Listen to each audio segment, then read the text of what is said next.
బుక్కులలో every month వాళ్ళ service రికార్డ్స్లో note చేయండి అని చెప్పినో, మీ పోలీస్ అధికారులు కూడా వాళ్ళ ప్రమోషన్స్కి వచ్చినప్పుడు ఇట్లాంటి మారల్ పాలిసింగ్ చేసిన అధికారులకు కొన్ని మార్కులు ఎక్స్ట్రా ఇవ్వండి. దాంతో వాళ్ళు ఈ సమాజంలో ఒక అవసరమైన చైతన్యాన్ని తీసుకొస్తారు. అన్ని స్కూళ్ళల్లో కాలేజీలలో కూడా మనం ఎన్ఎస్ఎస్ని ఇంప్లిమెంట్ చేసే విధంగా, వాళ్ళకి ఆ స్పిరిట్ని ఇచ్చే విధంగా, ఎందుకంటే ఈ స్టేట్లో స్పోర్ట్స్ని ఎంకరేజ్ చేయాలని నేను అనుకుంటున్నా. స్పోర్ట్స్ అనేది నిర్వీర్యం అయిపోయింది. గేమ్స్ అండ్ స్పోర్ట్స్ ప్రతి అసెంబ్లీ కాన్స్టిట్యున్సీలో ఒక బెస్ట్ మోడల్ స్టేడియంని కట్టాలని మా ప్రభుత్వం నిర్ణయం తీసుకున్నది. రాబోయే రోజుల్లో క్రీడాకారులను ప్రోత్సహించే విధంగా, క్రీడాకారులకు ఉద్యోగ ఉపాధి అవకాశాలు దొరికే విధంగా నిర్ణయాలు తీసుకోవాలనుకుంటున్నాం. చదువుకుంటే ఉద్యోగం వచ్చినా రాకపోయినా క్రీడాకారులుగా రాణిస్తే మాత్రం గ్యారెంటీగా ఉద్యోగం వస్తుంది. మీరు చాలా మందిని చూడండి, ఉద్యోగాలతో పాటు నేను నిన్ననే క్రికెటర్ సిరాజ్కి ఇంటి స్థలంతో పాటు గ్రూప్ 1 ఉద్యోగం ఇస్తా అని చెప్పిన. అంతకుముందు నిఖత్ జరీన్ బాక్సర్కి Nizamabad, poorest of the poor background family, parents పెద్ద చదువుకున్న వాళ్ళు కూడా కాదు. ఆ అమ్మాయి బాక్సింగ్లో రాణించడంతో అన్ని రూల్స్ రిలాక్స్ చేసి ఇప్పుడు ఆ అమ్మాయికి డిఎస్పీ ఉద్యోగం ఇస్తున్నాం. 2 కోట్ల రూపాయల అమ్మాయికి నగదు బహుమతి ఇచ్చింది రాష్ట్ర ప్రభుత్వం. మనమెందుకు నిఖత్ జరీన్లము, మనమెందుకు సిరాజులం కాలేము? మీరెందుకు రేవంత్ రెడ్డిలు కాకూడదు?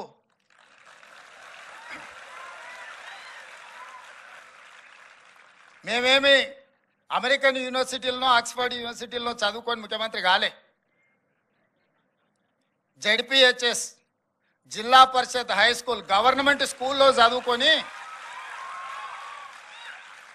నల్లమల్ల అడవులో ఒక మారుమూల గ్రామం నుంచి సొంత ఊర్లో 5వ తరగతి వరకు చదువుకొని 6 కిలోమీటర్లు నడుచుకుంటూ పోయి హై స్కూల్ చదువుకొని అక్కడి నుంచి ప్రభుత్వ జూనియర్ కాలేజీలో చదువుకొని డిగ్రీ కంప్లీట్ చేసి ఒక పట్టుదలతోని ఫోకస్డ్గా పనిచేసినాం కాబట్టి ఈరోజు తెలంగాణ రాష్ట్రానికి ముఖ్యమంత్రి అయింది.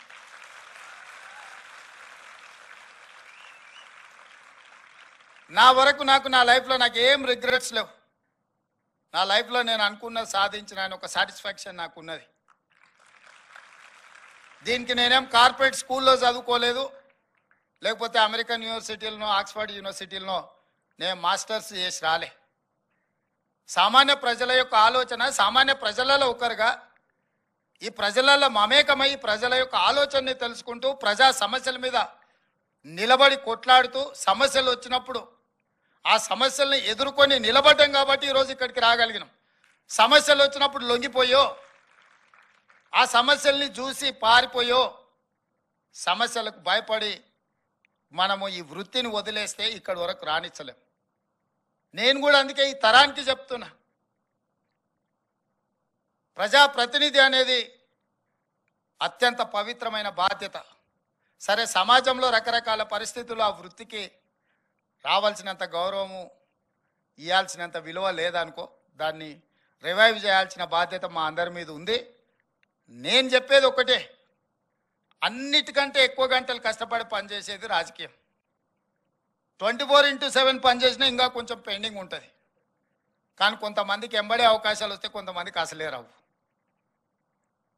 నాకైతే ఎప్పుడు ఏది కావాలన్నా అది ఆటోమేటిక్గా అది అట్లా టైంకి వచ్చేసింది.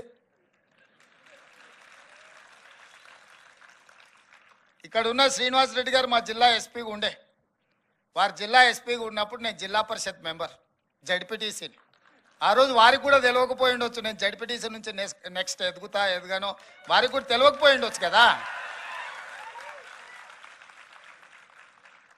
మా పోలీస్ స్టేషన్ వారు 60 కిలోమీటర్ల అవతలికి షిఫ్ట్ చేసింది. నేను ఏదో జడ్పీటీసీగా ఉండేనో మిడ్చల్ మండలంలో ఉండే పోలీస్ స్టేషను వేరే కారణం చేత 60 కిలోమీటర్ల దూరానికి మారుస్తే 3 బస్సులు మారి నేను ఆ పోలీస్ స్టేషన్కి చేరాలి. ఎవరైనా ఫిర్యాదు చేయాలంటే ఉదయం ఊర్లో బయలుదేరితే చీకటి వరకు స్టేషన్కి చేరుకుంటాం.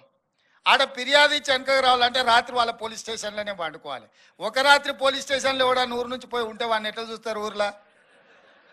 ఆ సమస్యను తీసుకెళ్ళి వారికి వివరించిన, మీరు పోలీస్ స్టేషన్ తీసుకెళ్ళి బాలానగర్లో జడ్చర్ల అవతల పెట్టారు, మిడ్జిల్ది ఇది ఆ బాలనగర్ పోవాలంటే 3 బస్సులు మారాలి. ఊర్లో నుంచి బయలుదేరితే 3 బస్సులు మారి పోలీస్ స్టేషన్కి పోయేవరకు అర్ధరాత్రి అవుతుంది. అర్ధరాత్రి పోలీస్ స్టేషన్లో వస్తే మీరు పోలీస్ స్టేషన్లో మంచిగా చూసుకున్న ఊరికి పోతే ఊరేమనుకుంటుంది. స్టేషన్ని మారవండి అని చెప్పి వారు ఎస్పీ ఉన్నప్పుడు నేను ఒక రిప్రజెంటేషన్ ఇచ్చిన. వారు చేసిండ్రు ఆ పని, చేయలేదని నేను అంటలే. కానీ ఆ రోజు నేను జడ్పీటీసీనే కదా, బాధ్యత పెద్దగా నెరవేర్చాల్సిన అవసరం లేదు, ఏముందిలే అని ఊరుకుంటే ఈరోజు శ్రీనివాసరెడ్డి గారిని అవసరమైతే హైదరాబాద్ కమిషనర్గా పోస్టింగ్ చేసే ముఖ్యమంత్రి కుర్చీలో ఉండేవాడిని కాదు. ఒకరోజు వారి దగ్గరికి నేను కాగితం తీసుకొని వెళ్ళిన, ఈరోజు మా ప్రాంతానికి అవసరం ఉందని. ఈరోజు ఏదైనా అవసరం ఉంటే వారు నా దగ్గరకు వచ్చి సమాజానికి అవసరం ఉందని చెప్తున్నారు. It's a span of 15 years. 2006-7లో ఇది జరిగింది. 2023లో తెలంగాణ రాష్ట్రానికి నేను ముఖ్యమంత్రి అయినా. 16 సంవత్సరాలు 16 సంవత్సరాలు కష్టపడితే రాష్ట్రానికి ముఖ్యమంత్రి కాగలిగినాము. మీరందరూ ఎందుకు కాలేరని నేను అడుగుతున్నా. మీరందరు కష్టపడండి, ఒక ఫోకస్తో పనిచేయండి. ఇక్కడున్న జితేందర్ కావచ్చు, లేకపోతే అవినాష్ కావచ్చు, సుధీర్ బాబు వాళ్ళ ఫాదర్ ఎంపీ, కానీ ఆయన ఐపీఎస్ ఆఫీసర్. ఆయన ఏం రాజకీయాలు వైపు పోలే, చదువుకుంటే ఐపీఎస్ అయింది. శ్రీనివాస్ రెడ్డి గారు అగ్రికల్చర్ బ్యాక్గ్రౌండ్, చదువుకొని ఐపీఎస్ హైదరాబాద్ సిటీ కమిషనర్ అయింది. ఇవన్నీ కూడా ఏంటంటే మనం మన లైఫ్లో ఫోకస్ పెట్టినప్పుడు ఇది సాధ్యమవుతుంది. అట్లనే మీరు కూడా లైఫ్లో ఫోకస్ పెట్టండి. ఎన్ఎస్ఎస్ అని ఏదో ఉన్నాం, వాలంటీర్గా అట్లా వచ్చినాం, ఇట్లా పోయినాం, ఏదో సర్టిఫికెట్ వస్తుంది, లేకపోతే ఏదో ఆ డ్రెస్ వేసుకొని ఫోటో దిగినామని కాకుండా దీన్ని కూడా నిబద్ధతతో చేయండి. డెఫినెట్గా మీ లైఫ్లో మంచి లైఫ్ మీకోసం ఎదురు చూస్తుంది. చివరిగా ఒక్క మాట, ఎలాన్ మస్క్ అయినా, బిల్ గేట్స్కైనా, బిల్ క్లింటన్కైనా, నరేంద్ర మోడీకైనా, రేవంత్ రెడ్డికైనా, ఎన్ఎస్ఎస్ స్టూడెంట్కైనా రోజుకి 24 గంటలే ఉంది. నేను ముఖ్యమంత్రి అయినా కాబట్టి నాకు 48 గంటలు పర్ డే లేదు. నరేంద్ర మోడీ గారికి కూడా 48 గంటలు లేదు. ఎలాన్ మస్క్ కూడా డ్రైవర్లెస్ కార్ కనిపెట్టిన వాళ్ళకు, ఇంజనీర్ కూడా 24 అవర్సే. ఈ 24 అవర్స్లో ఎవరికైనా 8 గంటలు పడుకోవడానికో కుటుంబానికి కేటాయించడానికి 8 గంటలు తీసేయండి. 8 గంటల్లో నాన్ ప్రొడక్టివ్ లైఫ్ ఏమంది. ఇంకా మిగిలింది ఎంత? 16 అవర్స్. ఈ 16 గంటల్ని ఏ వర్టికల్ కింద మీ లైఫ్ను డిజైన్ చేస్తారో, డిఫైన్ చేస్తారో, ఫోకస్ చేస్తారో, ఆ 16 గంటలలో మీరు చేసే పనిని బట్టి మీరు ఒబామా కావచ్చు, మీరు బిల్ గేట్స్ కావచ్చు, బిల్ క్లింటన్ కావచ్చు, నరేంద్ర మోడీ కావచ్చు, రేవంత్ రెడ్డి కావచ్చు, లేకపోతే జితేందర్ శ్రీనివాస్ రెడ్డి కావచ్చు. ఈ 16 గంటలలో మన లైఫ్లో మనం ఏం పని చేయాలనుకుంటున్నాం అనే దాన్ని బట్టి మనం ఏమవుతామో డిసైడ్ అవుతుంది. అది కూడా పర్టికులర్గా 16 ఏళ్ళ నుంచి 25 ఏళ్ళ లోపల మనం వేసుకున్న రోడ్ మ్యాపే మిగతా లైఫ్ అంతా పనికొస్తుంది. 16 ఏళ్ళ నుంచి 25 ఏళ్ళు నాకు యంగ్ ఏజ్ వచ్చింది కాబట్టి చాలామంది పిల్లలు అంటారు నాకు కొంచెం స్పేస్ కావాలా, నేను కొంచెం ఎంజాయ్ చేయాలనుకుంటున్నా అని. ఈ 16 ఏళ్ళ నుంచి 25 ఏళ్ళ వరకు ఎంజాయ్ చేసిన వాటికి ఆ తర్వాత చేయడానికి ఏమి ఉండదు. ఈ 16 ఏళ్ళ నుంచి 25 ఏళ్ళ వరకు కష్టపడ్డావు అంటే 25 ఏళ్ళ నుంచి 80 ఏళ్ళ వరకు నీ లైఫ్ అనేది నీ చేతిలో ఉంటుంది. సమాజంలో గౌరవం ఉంటుంది.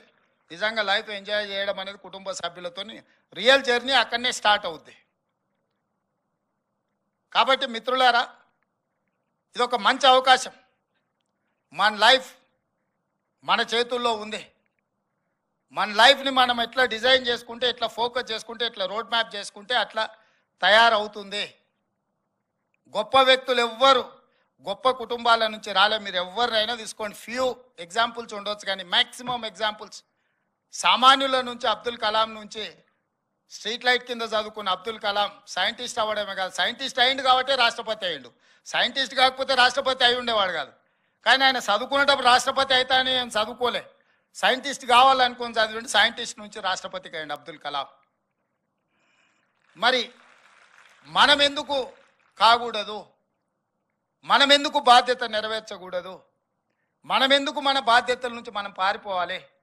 మన స్కూల్లోనో మన గల్లీలోనో గంజాయి అమ్ముతుంటే మనం ఎందుకు మౌనంగా ఉండాలి? మనం ఎందుకు చెప్పకూడదు? మనం ఎందుకు నియంత్రించకూడదు? మన కళ్ళ ముందరనే సమాజం కూలిపోతుంటే ఇది సామాజిక బాధ్యత కాదా?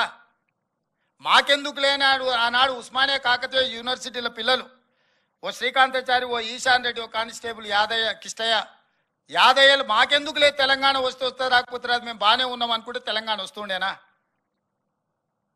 వాళ్ళందరూ త్యాగాలు చేస్తే ఈరోజు ఈ రాష్ట్రంలో మనం నిటారుగా నిలబడగలిగినాం కదా. రేపు మీరు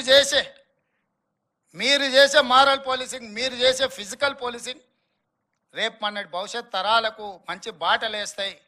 తప్పకుండా ఇక్కడికి వచ్చిన మా పోలీసులే కాదు, వీడికి వచ్చిన ఎన్ఎస్ఎస్ పిల్లలు కూడా ఆ పోలీసుల కంటే ఏమాత్రం తక్కువ కాదని నేను చెప్పదలుచుకున్నా. ఇప్పటి వరకు గుడ్ టచ్ బ్యాడ్ టచ్ కానీ, ట్రాఫిక్ స్ట్రీమ్ లైన్ కానీ, అదర్ ఇష్యూస్ ఏవైతే అధికారులు చెప్పినరో వాటితో పాటు నేను చెప్పేది నైతిక విలువల్ని పెంపొందించాల్సిన అవసరం ఈ సమాజంలో ఉంది. నైతిక విలువల్ని బోధించే తాతలు, అమ్మమ్మలు, నాయనమ్మలు లేకపోవడం మనకు ఒక లోపము. ఆ లోపాన్ని సరిదిద్దుకోవాలంటే మనందరం బాధ్యతాయుతంగా వ్యవహరించాలని మీకు అందరికీ తెలియజేస్తూ సెలవు తీసుకుంటున్న మిత్రులారా.